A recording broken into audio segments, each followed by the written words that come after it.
let's learn how to play this. We're going to be centered right around the 3 black keys right closest in the middle of your piano or keyboard. And you're going to have your B, which is the one after the 3 black keys, and your E, which is 2 down from that last black key there. So E and B, right hand's playing B, left hand's playing E. And you're going to play 4 Bs for 1 E. So 1, 2, 3, 4. Okay? Then from the E, we're going to go down to D flat. Okay, so that's down 2 black keys. Keep the B where it is for another 4. Okay?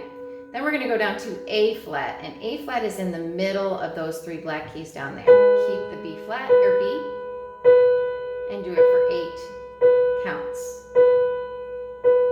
Back up to the E and B for 4, 3, 4, D flat and B, 4, and then A flat for 8, 4, 5, 6, 7, 8.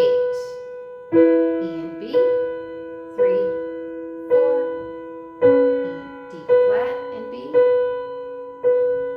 A flat and B. 5, 6, 7, 8. I'm also using the right pedal of the piano if you have a piano. If you don't, and you just have a keyboard, you might prefer like a string sound, something that will hold on a little more. So let's do that one more time, starting with E and B. 1, 2, 3, 4, down to D flat, 2, 3, 4, down to A flat, 2, 3, 4, 5, 6, 7, 8. E and B, 2, 3, 4, D flat and B,